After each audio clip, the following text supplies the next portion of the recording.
You look better, let's put it that way. Twins.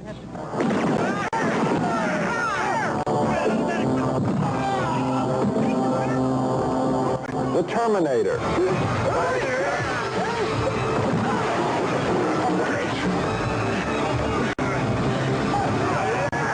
Commando. Hello, I'm Johnny Cap. Where can I take you tonight? Drive. Would you please repeat the destination? Total Recall. Arnold Schwarzenegger. He talks funny, he looks funny, and yet he's a major movie star. And the phenomenon of Arnold Schwarzenegger is the subject of the special edition of Siskel and Ebert. We're calling him the unlikeliest star. I'm Gene Siskel of the Chicago Tribune. And I'm Roger Ebert of the Chicago Sun-Times. The worldwide stardom of Arnold Schwarzenegger, unlikely or not, is a fact of life in the movie world today. And because Arnold seems so inevitable, it's easy to forget what an unlikely star he really is. This is the Schwarzenegger of today we're looking at now, a charismatic action star with a sense of humor and a subtle touch when it comes to walking that line between being bigger than life and becoming a self-parody. Look at the way he has fun with his image here in his latest film, Total Recall.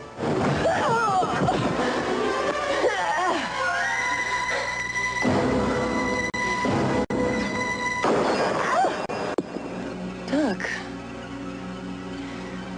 Honey, you wouldn't hurt me, would you, sweetheart?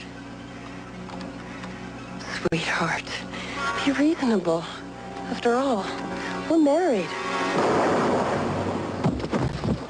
Consider that a divorce. And yet it was a long road to Total Recall for Schwarzenegger, and it started here in 1970 in a little-known movie that Arnold would probably prefer to be forgotten called Hercules Goes Bananas. You have struck Hercules. Come off that rat. You keep that up and you're gonna have to be taken away. What kind of chicken fat have you got in your head anyway? I am Hercules. Not exactly an impressive debut, even with a little boost there from the artificially dubbed voice. You know, when we rented this movie at Blockbuster Video, they have various categories like comedy and action and so forth. The category for this movie was bad. When you get right down to it, Arnold started with the same raw materials as a already forgotten star like Mickey Hargitay, Mr. Universe, who wanted to be a movie star but became famous only as Jane Mansfield's husband, who incidentally Arnold played in a TV movie. Arnold was a guy like Mickey with big muscles and a foreign accent, and if you were betting on his future after Hercules Goes Bananas, you would have won a pretty good odds. And yet Schwarzenegger had two secret weapons. He was smart and he had a sense of humor. And he was able to see how, with the right roles, he could actually reasonably hope to be a movie star one day. He was the only person maybe who could see that, but for Schwarzenegger, I guess that was enough.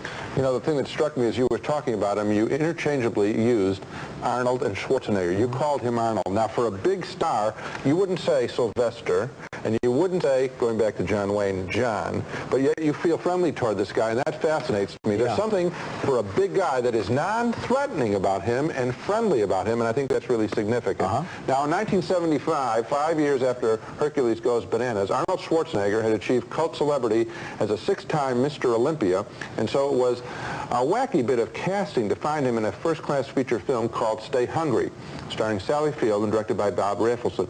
In the movie, Field plays a receptionist at Schwarzenegger's modest workout club. He's interested in her, but she has eyes for the more sophisticated Jeff Bridges. I was surprised how much I like Stay Hungry, and I do recommend that you rent it.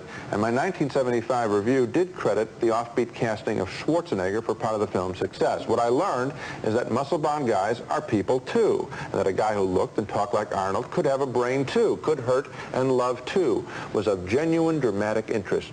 You thought he was limited, but he surprised you. And his next film was the manufactured documentary called Pumping Iron from 1976, a film that anticipated the whole fitness craze that would sweep America. It was a bodybuilding contest in this film in which Arnold was, of course, the favorite to win. The greatest feeling you can get in a gym, or the most satisfying feeling you can get in a gym, is the pump. Let's say you train your biceps. Blood is rushing into your muscles, and that's what we call the pump. Your muscles get a really tight feeling, like your skin is going to explode any minute. You know, it's really tight. It's like somebody blowing air into your muscle. It just blows up, and it feels different. It feels fantastic. His main competition, Lou Ferrigno, another improbable star who would wind up, of course, as the Incredible Hulk. How are you doing, Lou? How are you doing? Good. What kind of worried today? No. Just a little tired. Gotta wake up. They don't come nicer than you are. I'm a nice guy. I wouldn't turn my back on you, Arnold, within 500 yards. You don't trust me. Why is that? Pumping Iron was a commercial hit in big cities, and it expanded the public's awareness of Schwarzenegger. Coming off the pages of muscle magazines and now moving onto the big screen, Schwarzenegger held one's interest. You couldn't help but stare at his body, and that is a quality that a lot of movie stars share. They compel us to watch them no matter what they do. You know, I met Arnold Schwarzenegger for the first time in 1976 down in Dallas at the USA Film Festival, where they had a format where critics invited movies and stars for their premieres and so forth, and that was when Pumping Iron had its world premiere. And right away, I was impressed by this guy because on the basis of the film, I liked him. I mean, he comes across as very likable and very charismatic in the film. And then when I met him, he had some textbooks under his arm. He was studying business at, I don't know, it was USC or UCLA or someplace like that. And he wanted to get his MBA in business because he said, unless you know what to do with your money, it doesn't do you any good to make it. And obviously, he already thought he was going to make some money. This was a man who, at that stage in his career, already had it figured out how he was going to proceed step by step to make himself from an unlikely star into an inevitable star. I suppose what you're saying is that there is a hard work of the business of being an actor that we don't normally think about. It's just if you look special, you get a free pass, but he's come to play in a lot of technical ways that we'll get into. Yeah, Schwarzenegger would be the last guy to say that he was an overnight success because he was staying up all night burning the midnight oil to make it happen. When we come back, a closer look at Arnold Schwarzenegger, the action star. Come on. Do it. Do it! Our special show on Arnold Schwarzenegger, the unlikeliest star. The year 1976, when Schwarzenegger made Pumping Iron, was the same year that Sylvester Stallone's Rocky came out and won the Academy Award for Best Picture. And I think Rocky was a crucially important picture in Schwarzenegger's career because right then, at the start of Arnold's career, it demonstrated that an unknown actor with muscles could be taken very seriously. It was quite a while, however, before Schwarzenegger could put that realization into action. He needed exactly the right movie for his first starring role, and he found it in 1982 in a movie called Conan the Barbarian. The comic strip he wrote looked exactly like Schwarzenegger, so there was absolutely no credibility problem, and John Milius was a muscular director who got the movie spirit just right.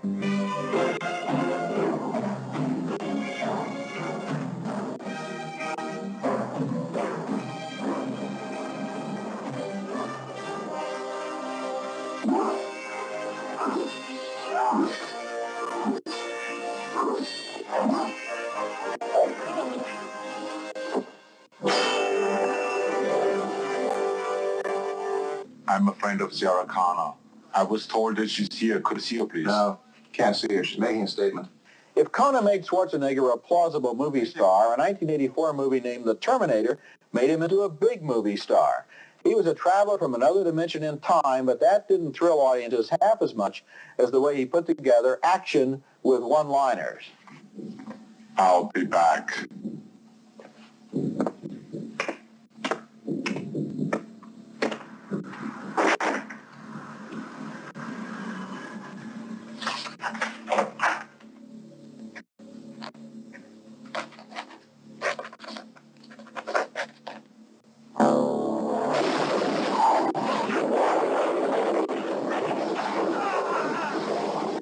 His next movie, Commando, in 1985, taught Schwarzenegger a lesson he has never violated since. Quality control is the most important element of his career. Action and violence may sell tickets in the short run, but unless audiences think that there's going to be something more to an actor's career, they'll gradually lose interest.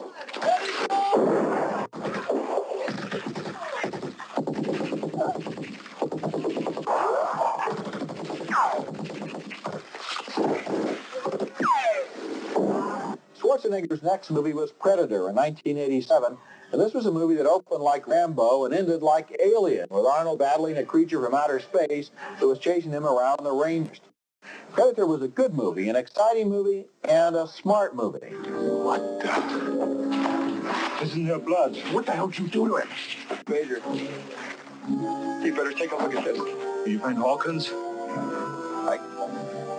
I can't tell. So there you have the arc of Schwarzenegger's career in action films. Start with the image and the muscles, add the science fiction or fantasy element, which has become increasingly important, and add the funny one-liners to soften up the violence a little bit. Because Arnold doesn't fit into everyday life very easily, and with his image you aren't going to see him playing the Robin Williams or Richard Dreyfuss roles, I don't think, the science fiction element in his scripts is very useful. If the movie itself takes place in an otherworldly atmosphere, Arnold's own strangeness seems more natural. Well, I think it is a natural fit. I'm going to quarrel with you, though, on one bit. I think that he could play some more normal roles. And I saw that in Stay Hungry, where he is a guy with a regular occupation, has this little health club. And I think it would be very interesting if he could play. I could see him putting on glasses. In Twins he played sort of an average guy. I mean, he was a visitor to another world. I think he can do it. I think the public is ready to accept him in that way. In terms of the action films, which is what you were talking about, I haven't cared for his films in bulk as much as you have, and that's just on the record. But I will say that I think a distinguishing characteristic of his career has been the technical quality control. People know that he stands for something special. He'll associate himself with good directors, and that special quality will be there. And I know that has to help. I want to go back to your point. Can Arnold play a slice of life character? Yes. I think he probably can. I would concede that point. Right. I'll tell you, however, that I think he would probably more likely be able to do it in a comedy. For example, I could see him as one of the leads in a National Lampoon movie. Believe it or not. Yes, okay. I can see him as the lead in getting kind of role that Dan Aykroyd plays sometimes. I see him doing a romantic part.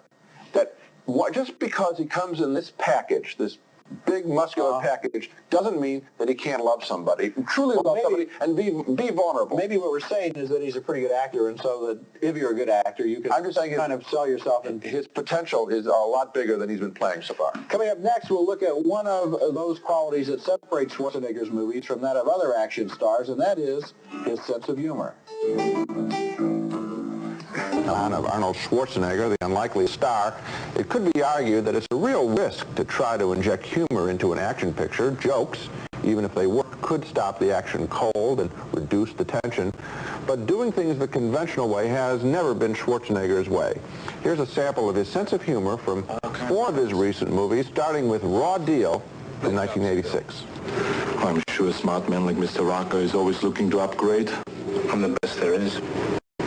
Max, if you're the best there is, the wheel would have never been invented. Here he is in Red Heat from 1988. Captain Danko, you are now the proud owner of the most powerful handgun in the world. Soviet Potpourri 9.2 millimeter is world's most powerful handgun. Come on, everyone knows the Magnum 44 is the big boy in the black.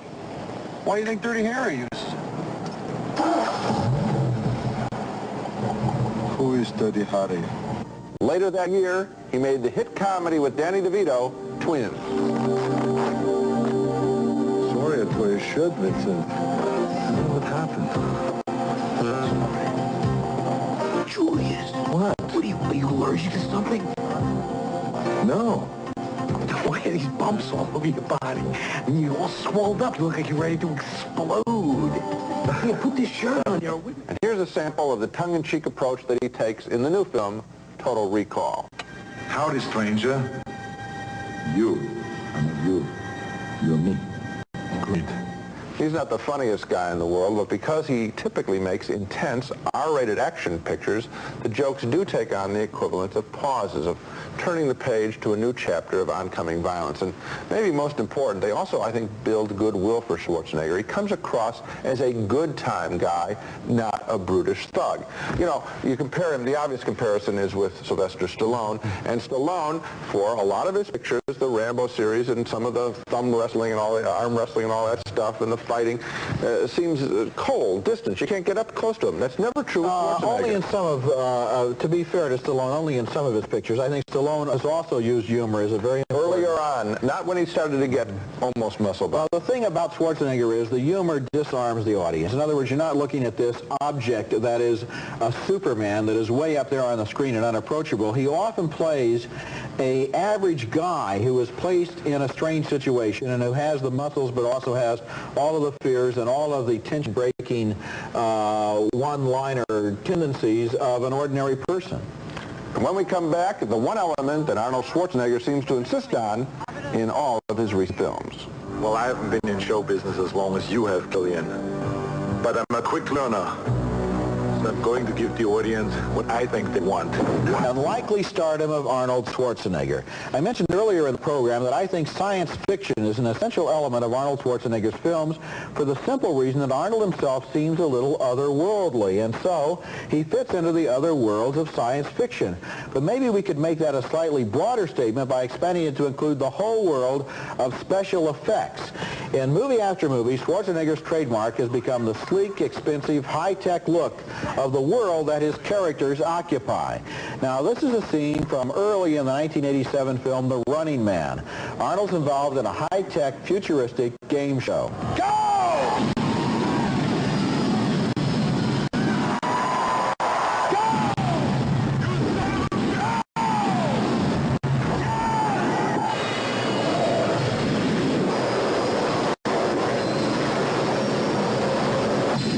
One of the gimmicks of Predator is to never give us a very good look at the creature, but when we finally see it, it's convincing, all right.